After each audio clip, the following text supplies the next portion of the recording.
Je continue ma vidéo sur l'importance de l'enfance dans l'éducation des enfants. Le mieux, c'est avant 7 ans, vraiment la période charnière, mais si vous ne pouvez pas, avant 10 ans. Au-delà, c'est un peu compliqué. Hein. Et comme je disais, nous, les parents, vous, les parents, faites très attention à cette période-là parce que c'est vraiment la période où certains comportements vont rentrer dans la psyché de l'enfant et ça risque d'influer toute sa vie après. Et que ces comportements-là, ce n'est pas nécessairement ce que vous lui apprenez de façon consciente. Parce qu'il y a beaucoup de choses que l'enfant va enregistrer et qui relèvent du non-verbal, des choses involontaires. Donc, par exemple, quand vous êtes devant l'enfant, quelle est votre attitude? Est-ce que vous avez une attitude conflictuelle? Est-ce que vous avez une attitude de dévalorisation systématique? Faites très attention parce que les enfants ne sont pas des pierres. Ils enregistrent tout.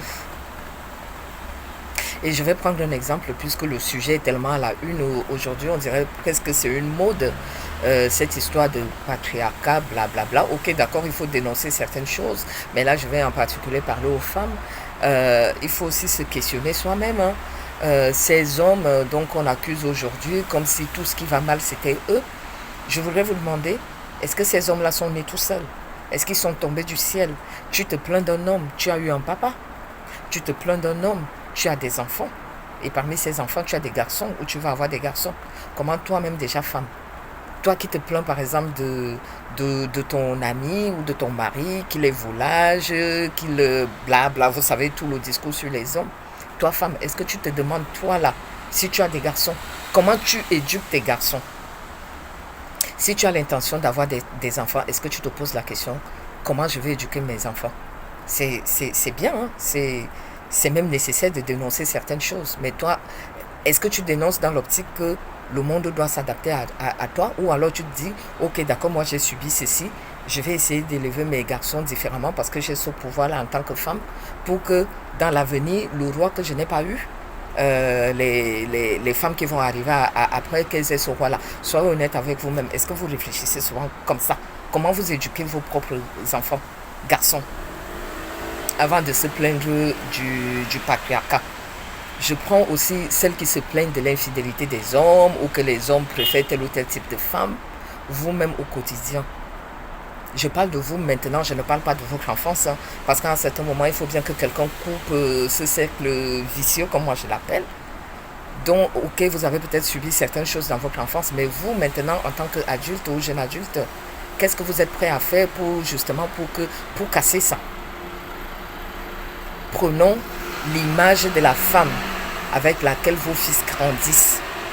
Hein? Quelle est l'image de la femme que vous donnez à vos enfants? Est-ce que vous êtes déjà fier de vous-même et de ce que vous êtes?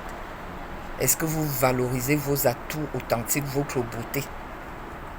Est-ce que vous êtes le genre, sans même s'en rendre compte, se comporte avec sa peau ou avec ses cheveux comme si c'est quelque chose qu'elle aurait aimé changer? C'est pas un reproche, hein, c'est juste vous dire que à un certain moment, quand on se plaint de quelque chose, il faut aussi s'interroger soi-même. Si c'est le cas, je vous pose la question. Votre fils qui est à côté là, vos fils qui sont là et qui, vous croyez qu'ils ne vous voient pas? Ils vous voient. Ça façonne l'image de la femme qu'ils ont dans leur tête. Et plus tard, quand ils vont se comporter d'une certaine façon, est-ce que vous allez imaginer que vous avez eu une responsabilité là aussi? Le rôle de la femme est tellement important. Hein. C'est la femme qui porte la vie. Hein. C'est la femme qui donne la vie. Hein. Dénonçons ce qu'il y a à dénoncer, mais sachons aussi qu'en tant que femme, on a la capacité de briser le cercle. Comment? En se posant déjà soi-même, en sachant qu'on a cette force-là.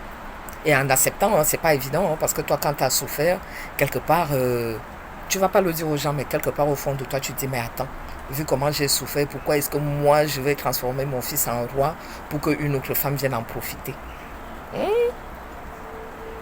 On a ce pouvoir en tant que femme. Et c'est quand l'enfant a moins de 10 ans. Je ne dis pas de faire de vos enfants des robots. Hein.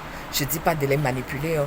Je dis juste qu'en étant vous-même, en vous soignant vous-même, en étant vous-même authentique, même si vous ne dites rien, vos enfants, ils voient qui vous êtes. Et ça façonne l'image qu'ils ont de l'homme, l'image qu'ils ont de la femme. Et je termine en disant aussi, là, je parlais du cas des garçons, que vous, les femmes, quand vous êtes tout le temps en train de vous plaindre des hommes, faites un peu attention parce qu'il y a vos filles. Oui, un homme t'a fait souffrir et tout, mais qui te dit que ça sera la même chose pour ta fille? Surtout si tu élèves tes garçons comme il faut. Faites attention à l'image que vous avez des hommes. Je ne veux pas dire qu'il faut dire à vos filles que les hommes sont formidables et tout. Non, il faut vraiment les éduquer à faire confiance à elles-mêmes, à éviter les dangers, mais faites quand même attention à votre langage non verbal, parce que les enfants, ils enregistrent tout ça. Voilà. Si vous ne me suivez pas sur YouTube, hein, ça m'intéresserait beaucoup aussi de vous avoir là-bas. Donc vous tapez simplement Missili Zanga. Et puis il y a mon site missilizanga.com si vous voulez lire mes extraits poétiques et tout ça. Et voilà.